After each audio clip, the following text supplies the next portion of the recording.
I did not have any understanding of just what it would be like. I tried to warn you as much as possible.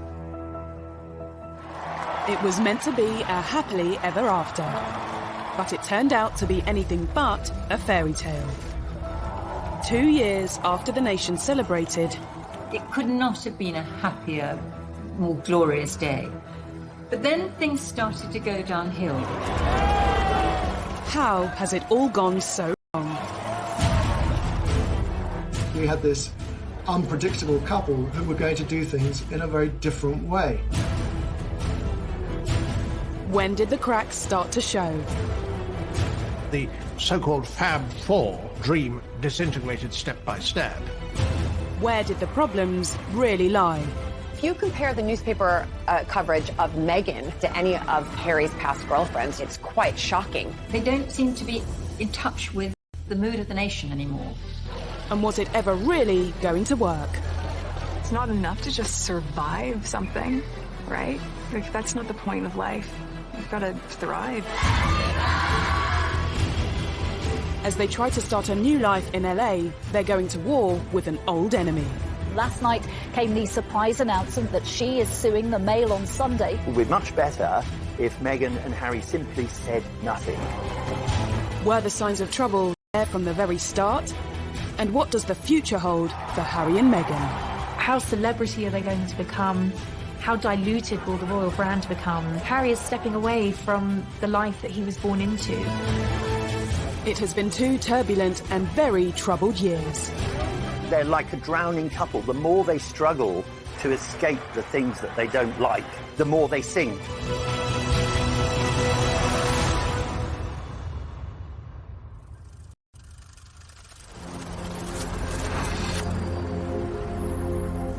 Harry and Meghan have changed the regal backdrop of Windsor for the luxurious Hollywood Hills. We won't be hearing about Harry, Meghan, and Archie and the royal family together as one for, I expect, for months to come until they come and visit over here, or maybe William and Kate and George and Charlotte and Louis will head on over to LA. Wouldn't that be a great photo op? They've also swapped the royal court for the High Court, in a legal battle which highlights so much of what's gone wrong in the past 2 years.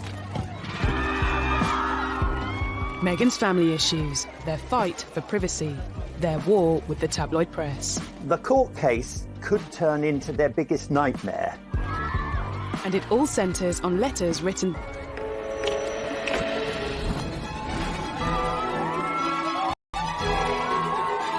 Only 2 years ago, Harry and Meghan's wedding had been a day when Britain basked in the sunshine and the warm glow of a royal couple, all set to transform the future of the monarchy.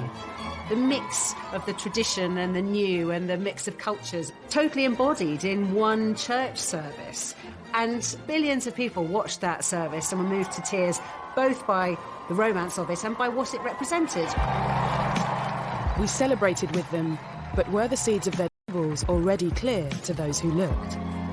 For the 2 years since the wedding, I think they've tried to recreate and maintain the kind of positivity that was around at the time, but that's just unrealistic and naive.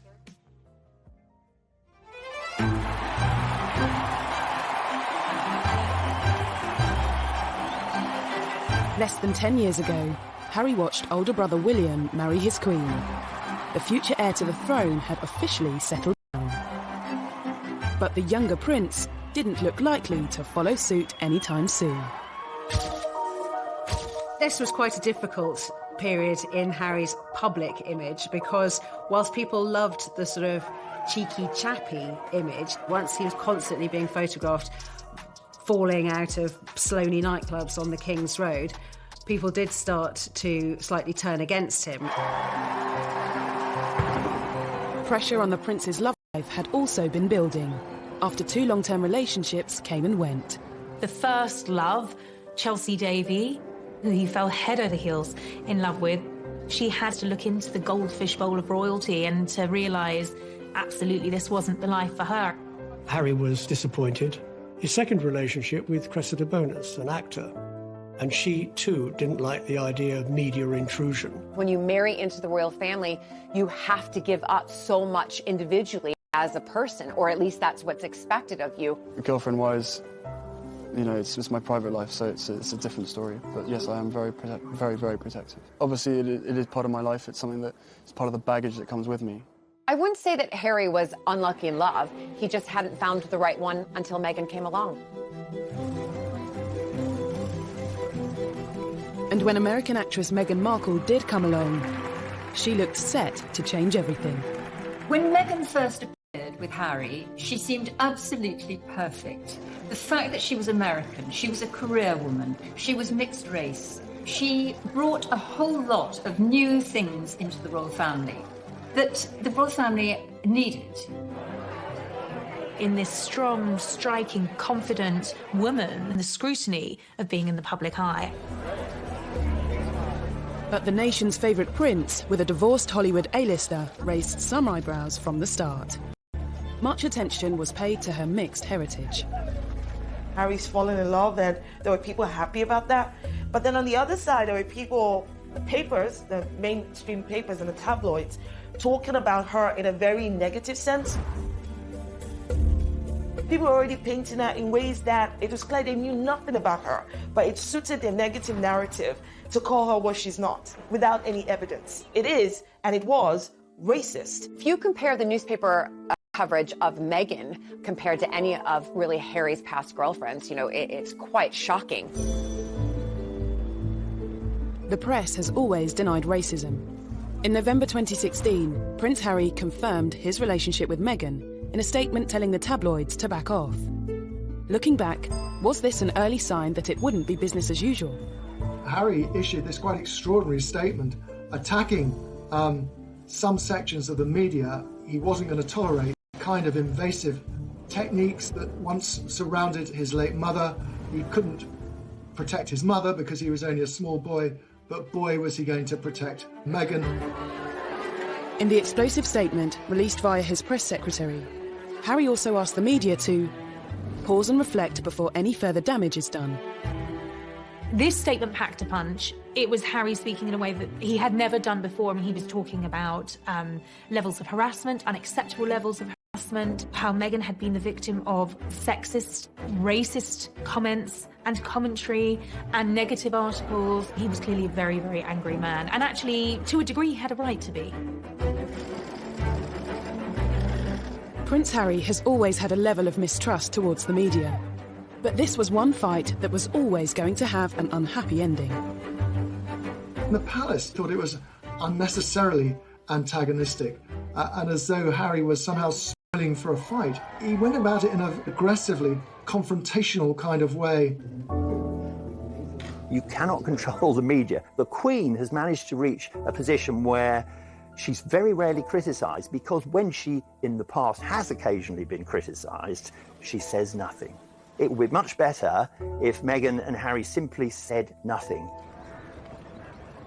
A year after Harry's unprecedented statement, news broke that he and Meghan were engaged.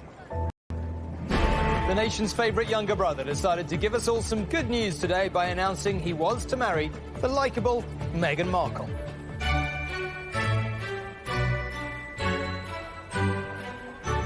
Unlike Harry's from Kensington Palace. I was, of course, anticipating it, me being an American, who obviously I've married into aristocracy, and then to see somebody else, just to see how she would be on camera. And it was wonderful. What we're doing, just roasting chicken and Trying to roast chicken. Trying to roast the chicken. And it was just an amazing surprise. It was so sweet and natural and very romantic. You could see she was just smiling the whole time and almost laughing several times throughout the interview. But even at what should have been one of the happiest moments of his life, Harry still showed some signs of anxiety about how his fiancée would be treated. I did not have any understanding of just what it would be like. I don't think either of us did that. We both said that, even though we knew that it would be. I tried to warn you as much as possible. Both of us were totally surprised by the reaction after the first 5-6 months when we had to ourselves of what actually happened from then. So I think you can have as many conversations as you want and try and prepare as much as possible, but we were totally unprepared for what happened after that. The scrutiny. Well, all sorts. You could see that the old thorny issue of Harry's relationship with The press was raising its head again. The news that the world's most popular prince was set to marry a Hollywood actress sent the world into a frenzy. Their wedding was an unforgettable day, but could this story ever really have a fairy tale ending? Things were said and done in the run-up to the wedding that both sides regret that had caused irreparable damage.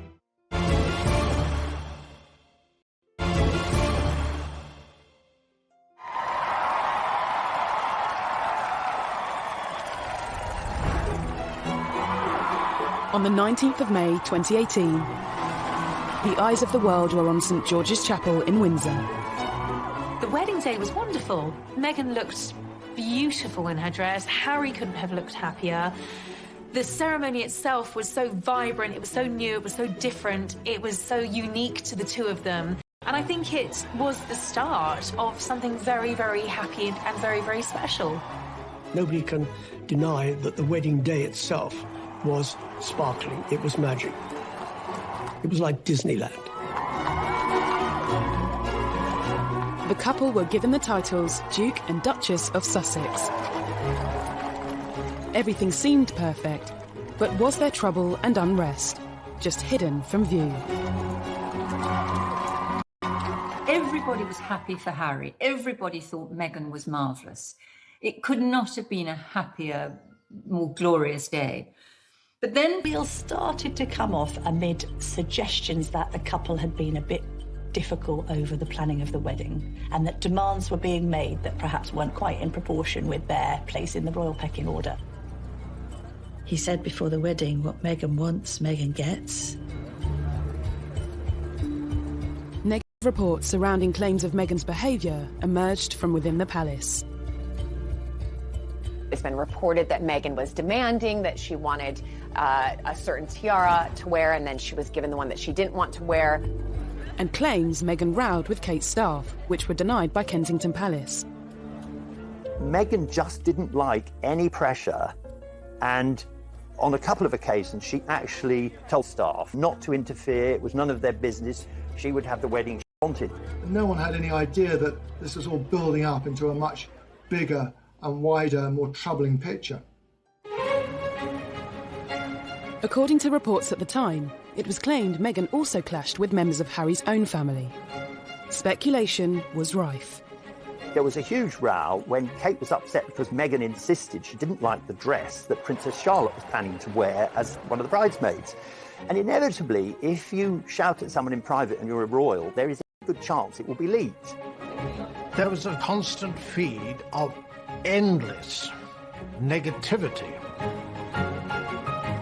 Author Tom Quinn believes Harry and Meghan's private accommodation played a part in the tensions. Nottingham Cottage is in the grounds of Kensington Palace, and it's quite small. I mean, it's tiny compared to the enormous double apartment that Kate and William have. It was being pointed out to them in no uncertain terms. They weren't in the First Division because that place is held by William and Kate. So inevitably that led to friction. In Meghan's world, if you're determined enough, you can get to the top, but Meghan can't. She can't get to the top, whatever she does. Was the untraditional mix of American celebrity and British royalty ever really going to work? The wedding was also marred by controversies surrounding Meghan's father.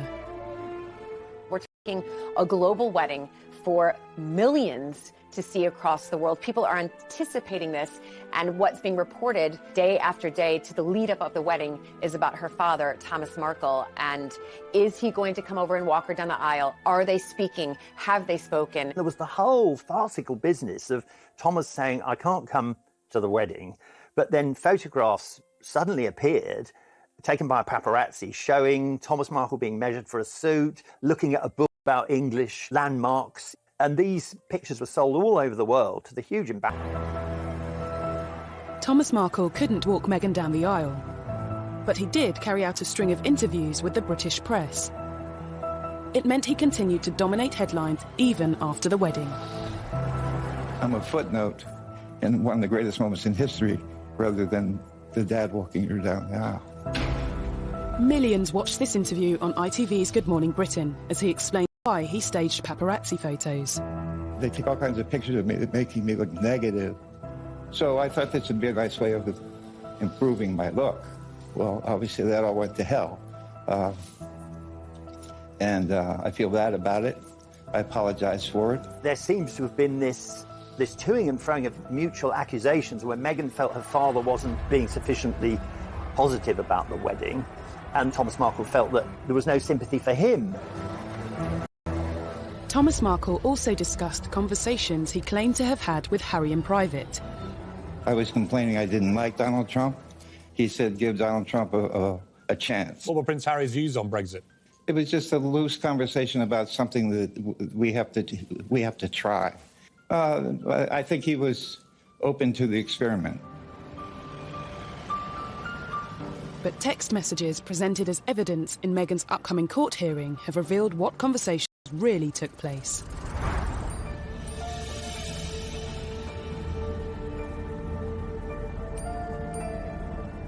We now know what Harry was really thinking as newly revealed texts from him just before the wedding warned Meghan's father about talking to the media.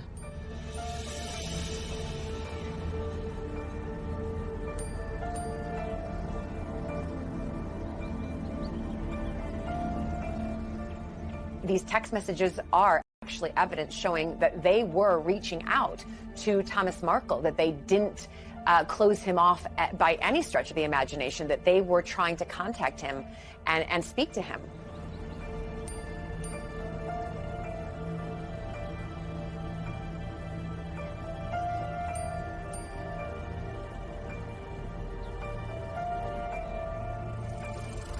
The private messages also showed how Meghan made attempts to speak with her father. Not sure the royal family as a whole will be affected in any way by the publication of these texts, but they won't like the fact that Meghan and Harry have shown once again that they're not very good at dealing with the media.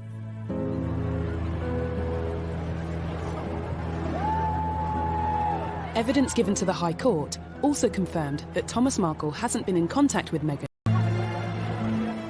2 years on, the extraordinary messages have lifted a lid on private royal conversations that are now being showcased to the public. Right now, Meghan and Harry are thinking, we're just going to release everything to prove to everybody what exactly and really did happen. I think that now that they have moved thousands of miles away from home, that they're not supported by that palace PR machine, they're more vulnerable, they are more at risk, they're more exposed now than ever. Debate over Meghan's relationship with her father was another problem in a growing list of troubles that followed the wedding. Could the most troubling issue of all be Harry's fallout with his own brother? One of the things that unquestionably adversely affected the relations between Harry and William, who were so close for so many years, was a series of rumours after the wedding. William expressed doubts to Harry as to whether or not he was too quick in being engaged to Meghan.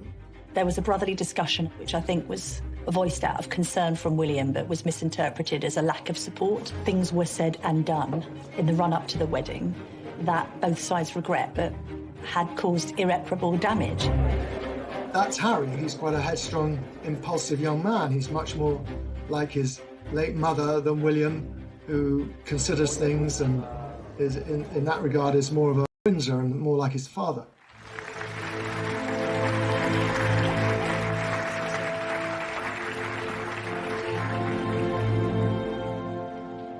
The alleged rift between Harry and William cast doubt over the future of the Fab Four, the title given to the brothers and their partners after they joined forces for the Royal Foundation charity. They looked amazing, they were all similar ages, and they all had, it looked like a common purpose to make the royal family younger, more modern, more diverse, more approachable, more empathetic. All of those things worked very, very well for a brief period, and then the cracks started to show. Had signs of trouble even been evident at their first public event as a quartet? Okay, the last thing you disagreed on, how do you resolve it? I can't remember, they come so thick and fast. But is it resolved? We don't know. Oh, we don't know. Well, you're putting on a great show if it's not. The so-called Fab Four dream disintegrated step by step. Despite the troubles within their family, it wasn't long before news broke that the Duke and Duchess of Sussex was starting their own. The real crunch came when Archie was due to be born. Even before the birth, Meghan's celebrity lifestyle... Now, nothing wrong with going to a baby shower. That's what Americans do. We don't do it so often in the UK. But they do it in America. It's a common practice. But she flew over a private jet. What's wrong with a commercial jet? It was the first sign of breaking with royal tradition, and there would be more to come. They wanted to do things very differently. All right, so far, but things then got a bit laughable. All the little signals meant a breakup with the royal family was inevitable. And now suddenly we had this unpredictable couple who were going to do things in a very different way.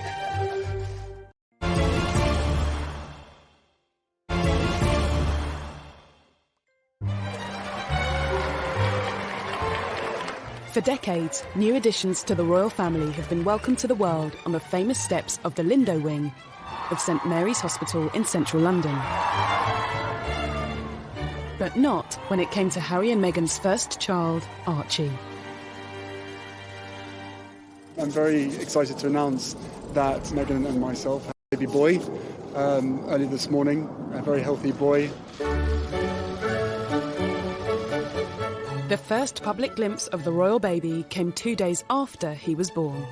I mean, I have the two best guys in the world, so I'm really happy. He has the sweetest temperament. He's really calm and... I don't know who gets that from. They were not going to follow the usual pattern of a royal birth.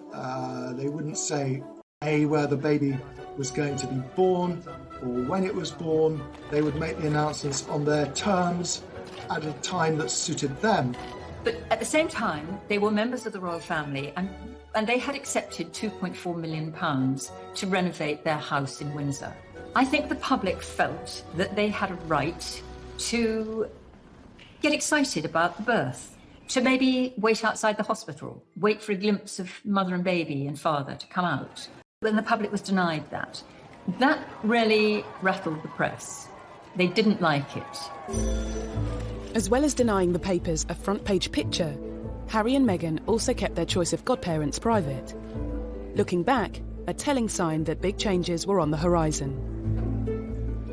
I think that this was their way of saying, oh my gosh, the more we give to the press, the more they take and write not very kind articles about people or about their lives. So they just thought, we're going to start stepping back so that they have nothing to write anything damaging about.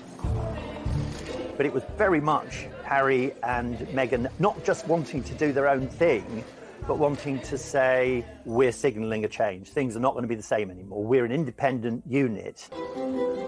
The couple had already begun forging their own path, moving from Kensington Palace to Windsor in time for Archie's birth. Then, a month later, they split from William and Kate's Royal Foundation, marking the end of the Fab Four. Their appearance 18 months earlier at a Royal Foundation forum proved to be the first and last time the quartet would appear at such an event together. Do you ever have disagreements about things? Oh, yes. Can you really have four very big personalities with different backgrounds, with Meghan and Kate, and different futures with William and Harry? Can they really be a cohesive group that can work very happily together? They probably should have separated at the very beginning and not tried to be a quartet. As a new family, Harry, Meghan and Archie toured southern Africa. I wanted to ensure that our first visit, as a family, with my wife by my side, focused on the significant challenges facing millions of South Africans. Many of their troubles seemed to disappear. They got very positive press in southern Africa. That went down incredibly well. They couldn't have done it had they written the script themselves. Couldn't have been better.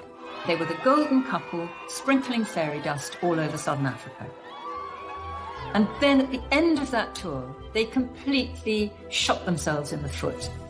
This led to the ITV documentary where they talked about being so deeply unhappy as senior members of the royal family, which hit the world like something of a thunderbolt.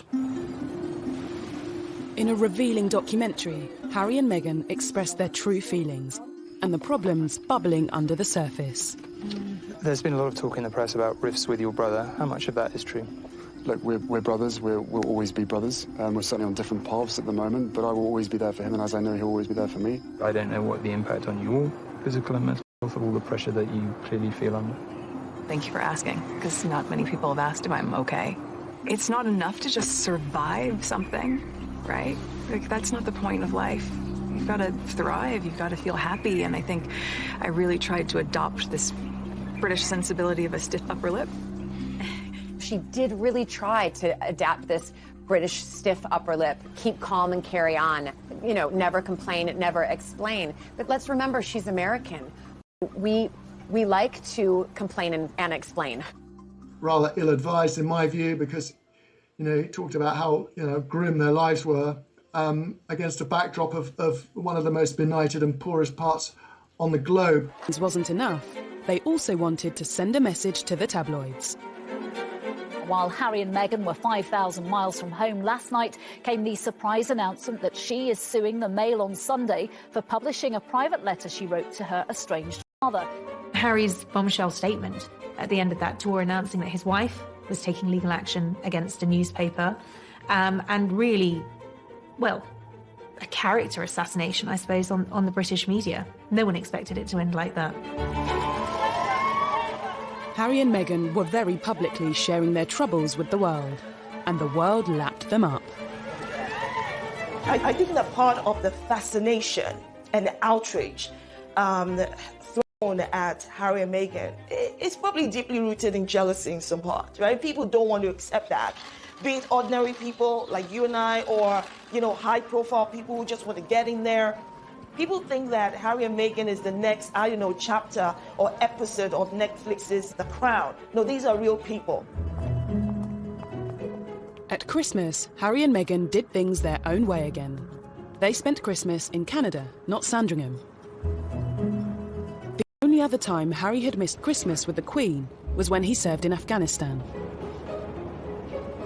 And just 2 years earlier, the royal family had broken protocol to invite Meghan to the celebrations.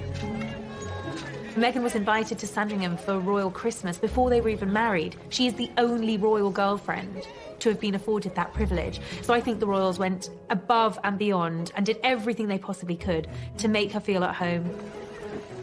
But their decision to skip Sandringham in 2019 was a clear sign of an imminent and much bigger decision. Once Harry and Meghan had gone to Canada for Christmas, once it became clear that they'd taken their dogs with them, it became very, very obvious that they weren't coming back anytime soon. Just before Christmas, he and Meghan decided to have a pause and think about what they wanted to do. They went off to Canada, and when they came back, it was announced early in 2020 that they were going to remove themselves from royal life.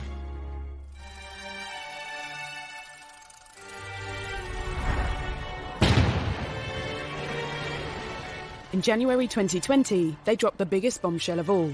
They said they intended to step back as senior royals. It was absolutely shattering. He gave other senior royals, including the Queen, almost no notice at all. And I thought that he and Meghan had gone rogue, and that this was a deplorable way to handle it. I think that the Queen should have been informed. There had been negotiations that had been going on for some time, but nothing had been decided. And he was told to commit his ideas to paper, and he responded, well, no, if I do that, it'll just end up in the newspapers. Essentially, on one hand, you had a royal family feeling that they were being bounced into making a decision on the couple's future, and the couple being very frustrated that the palace machinery wasn't quick enough to respond to their desire to change things. For many, what became known as Megxit now seems like it had been inevitable from the start. Harry and Meghan saw perceived slights at every twist and turn, and things which seemed quite minor became quite major, and it really came as no surprise as the weeks and months went by that really what they were angling for was not just a different kind of royal life, but a different life, and in fact a life absent royals, if you like, to break free from royal duty and everything that he'd been used to, which of course is what happened. Was the break down to tensions with the press, issues with traditional royal life, or something else? I think he defers to her a great deal, and she's a very confident, articulate woman who's done very well for herself, but I think she has no idea of the sense of duty. Now, Harry is in his 30s, right? And I do not understand why anybody would think that he would not have matured, changed, grown up in different ways. And the fact that you're seeing a side of Harry that you haven't seen before is because this context in which he's currently dealing with did not exist before. Why is that surprising? Should we have seen it coming? Has Harry never really been happy with his royal role and all the attention it brings? Did he find his greatest peace when he was in the army? The army allowed Harry to feel normal. That's what he wanted. Would you say then you're more comfortable being Captain Wales than Prince Harry, or is it just a case? No, definitely. I think I've always been that. My father's always trying to remind me about who I am and stuff like that. But it's very easy to completely forget about who I am when I'm in the army. You know, everyone's wearing the same uniform and doing the same kind of thing. Harry and Meghan's announcement also detailed how they wanted to be financially independent and retain some royal responsibilities. A meeting was called between Harry, Prince Charles, Prince William and the Queen. Harry and Meghan were expecting an awful lot with what they were demanding at the Sandringham Summit, as it was called, when they were laying out how they thought it would work and how it would continue to be half in the royal family and half out of the royal family, either in or you're out. And it was definitely the Queen who said no very, very firmly to her favourite grandson, and that must have been very hard. Harry and Meghan's final royal engagement was in early March, and for some, it seemed their troubles were still on display. There was quite a lot of tension there. There was some interesting body language with both of the brothers studiously examining their programmes and not really talking at all. Meanwhile, Meghan's there with a megawatt smile, trying to make the best of things.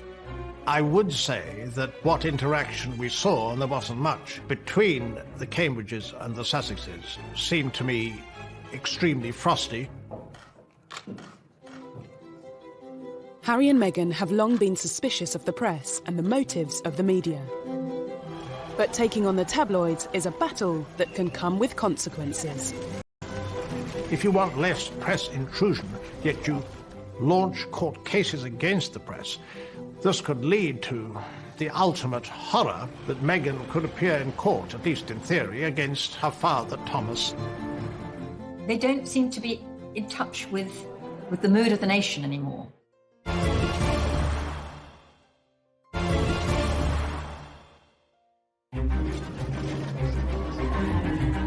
In the 2 troubled years since their wedding, Prince Harry and Meghan Markle have made no secret of their feelings towards the tabloids.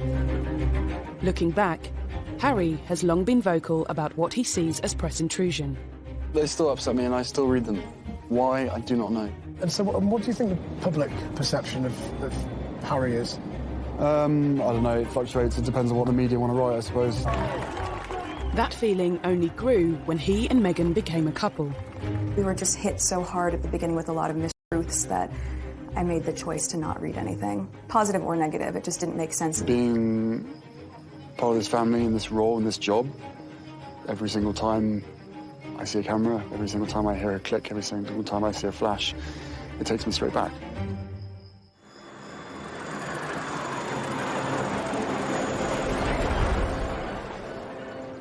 In a bid to distance themselves from the glare of the spotlight, Harry and Meghan went to Canada. I think the reason for this whole upheaval, I suspect, was that Meghan was unhappy here and Harry wanted to protect her and to make her happy. And I think she was unhappy probably because she had made some very big life changes in a very short space of time. She'd left her job, she'd left her country and all her support network in America.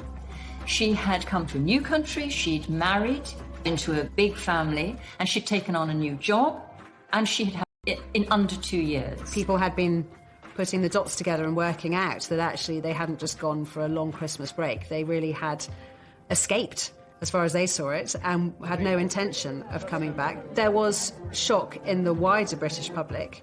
I think there was dismay and great sadness that it seemed so drastic.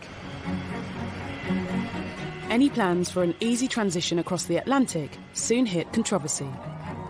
Canada said it would not foot their security bill following their change in royal status. Security has always been so important for Harry, and he's stressed this throughout the negotiations. But this will be extremely costly. It's like a sort of daydream. It's like a dream of an ideal world where they can have a private life and they'll be able to do whatever they want. There wasn't an easy way for them to be half in and half out royals. Just days before their royal status was officially due to end, Harry and Meghan's plans changed. As US borders threatened to close amidst the coronavirus breakout, Harry, Meghan and Archie made a dash for California. Harry, I think, decided, probably quite impulsively, which is in his nature, to get Meghan back to her comfort zone. Their original plans have sort of fallen in tatters. They've got to decide what it is they want to do, how they want to do it, when they want to do it, and where they want to do it. They've got advisors around them, and I hope they're getting the right advice, because the right advice is not just about what is good for Canada and the United States, it's also what is not going to bounce back on the monarchy and on the institution. It's important that they take that into consideration as well. As Harry and Meghan attempted to settle peacefully into LA life, their battle with the British press continued. Their long-awaited court case finally got underway.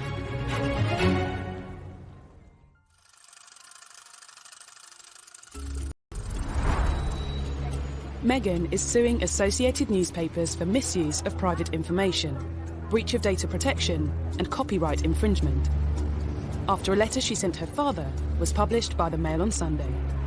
This is a private letter to her father expressing, her feelings, and having that released absolutely will cause distress on anybody. But to do so, she and Harry have had to reveal more personal information in court. They don't like being written about in the British tabloid press, but at the same time, they are suing, and that will come out in the courts, all of the text messages and the documents. So they must feel very, very confident that what they have to show will, in one sense, vindicate them. Absolutely. They want to use this opportunity to change about her father. Clearly, it means a lot to her personally to be able to say, none of these things are true. I got in touch with my father. I tried to help my father. It was difficult to reach my father. He wasn't responsive. The reality is that they have to do this. And whether they win the court case or not, they're the first to do it, and I think that means a lot. The first round went in favour of the Mail on Sunday, with the judge dismissing some of Meghan's claims against the publisher, including allegations that it acted dishonestly. The judge threw out, in the preliminary hearing, threw out some of the allegations that Meghan and Harry had made against the Mail. He described them as irrelevant, just not part of anything the law could look at or decide on. But that was just the opening battle. When the case goes to trial, it could all get really uncomfortable.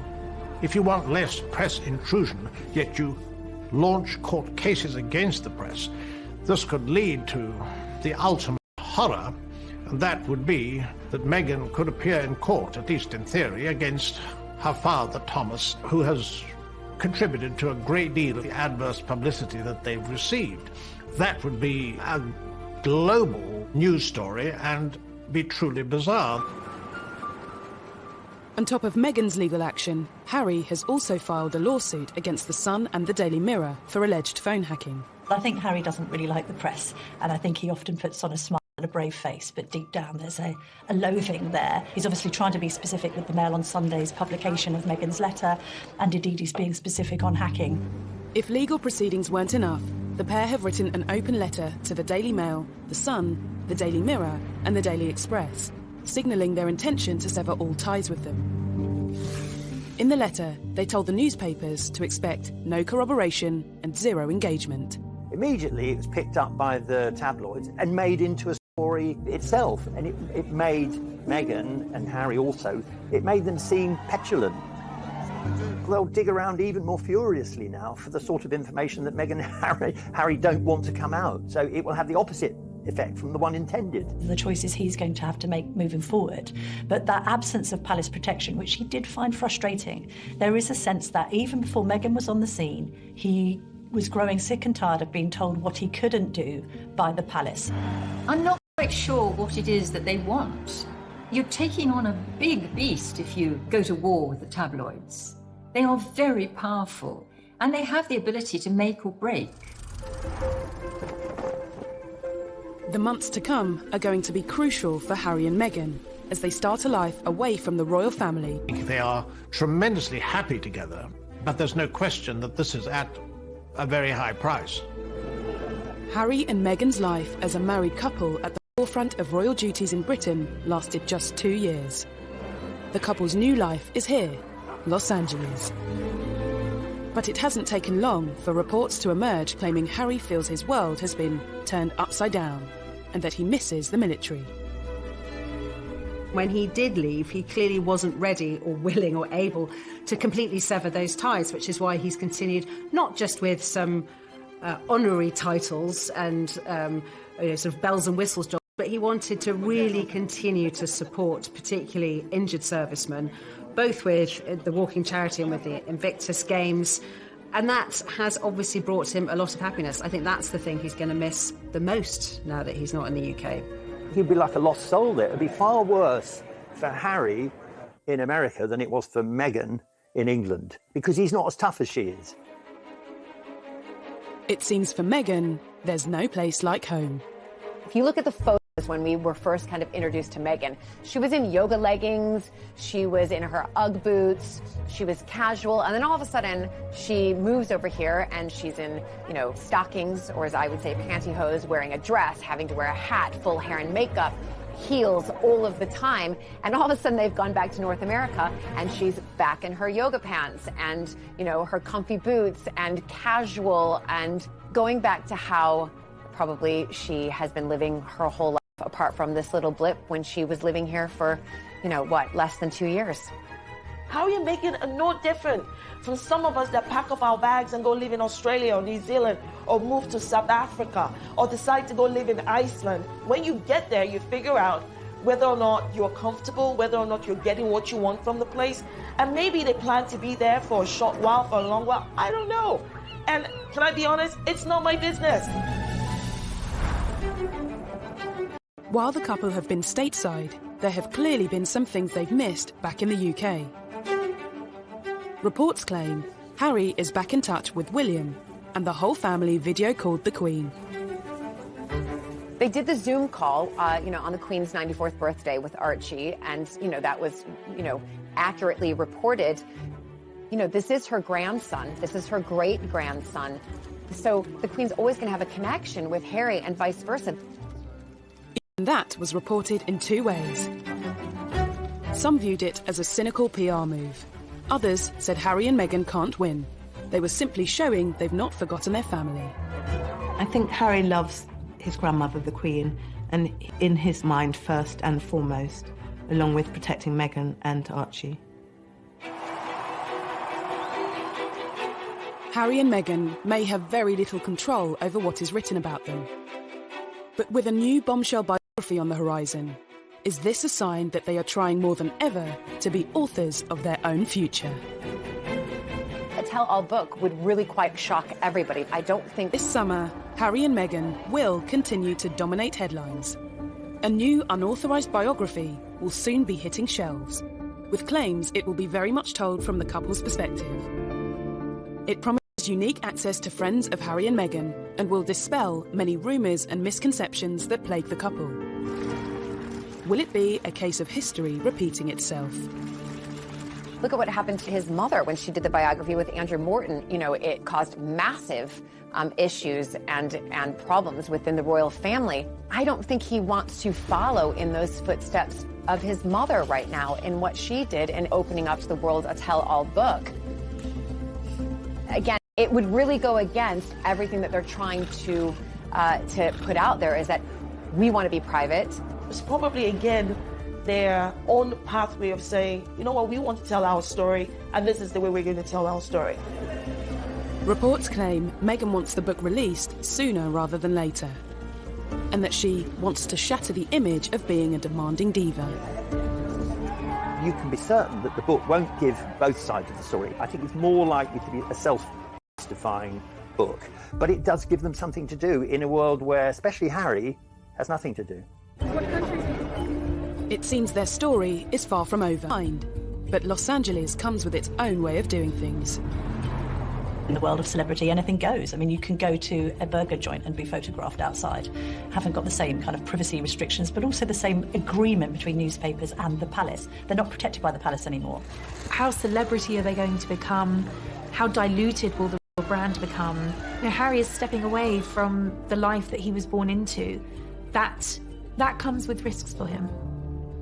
Harry and Meghan say they're determined to carry on charitable work. Marking Archie's first birthday, the couple featured their son in an online charity video, only to receive yet more criticism. We're going to read Duck, Rabbit, Ready. Good job. I think it's very odd and typical of the slightly contradictory nature of their lives and their views, because making a video of Archie on his first birthday is very sweet, and we know it's linked to a children's charity that Meghan supports, which is all good. But at the same time, it does show that Meghan, probably more than Harry, is not going to be able to say goodbye to the media and to having a media presence. She can't do it. They could release photos of Archie whenever they want to. I don't think they're really having their cake and eating it too. I think that they feel like, well, we can now do what we want to do. For Meghan, life has gone full circle and she's back in Hollywood. But where does that leave Harry? I think they'll take a lot of advice from the Obamas.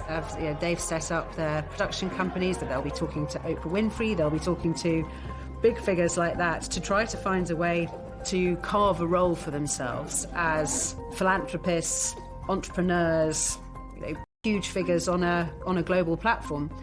How they earn their money without people think they're trading in on their royal status is the tricky bit.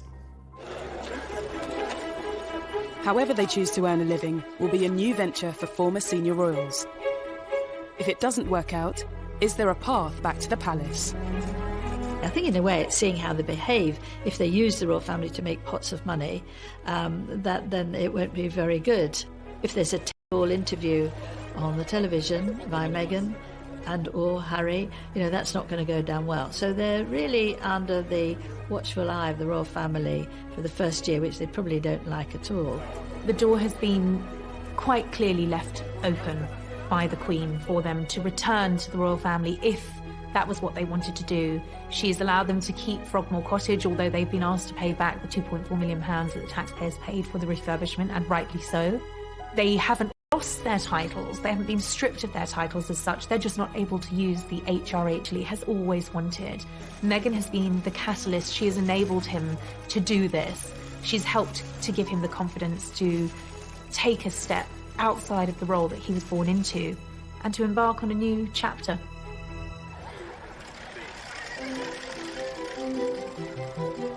They may be at the start of a new chapter, but it's been a troubled 2 years for Harry and Meghan. Looking back, were there signs of trouble from the start? And looking to the future, are there signs of more trouble yet to come? Harry was intent on a different path, clearly. I mean, I don't think he deliberately set out to upset the public, and quite possibly he hasn't. Although I do think a lot of people have become rather disenchanted with him and her over what has happened subsequently, and he is not quite the popular figure that he once was. No matter what, someone is going to be criticizing them, no matter what they do. They have this wonderful platform and they know it.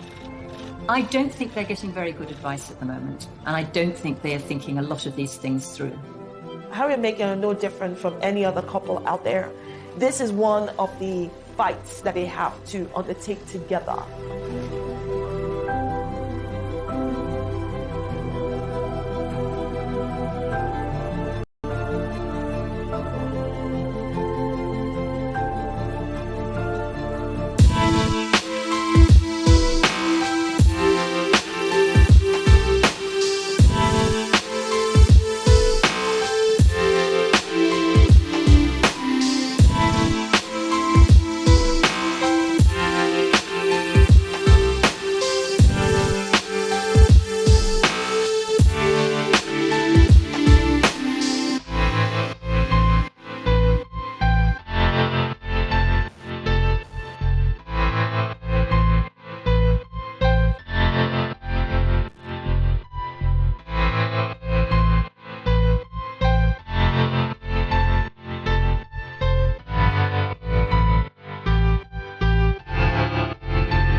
tradition and the new and the mix of cultures totally embodied in one church service.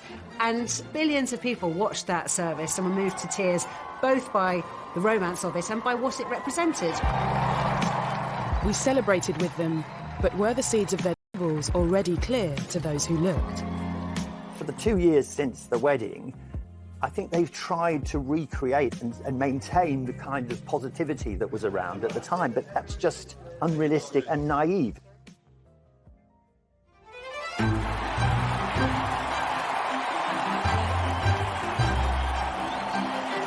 Less than 10 years ago, Harry watched older brother William marry his queen. The future heir to the throne had officially settled down. But the younger prince didn't look likely to follow suit anytime soon.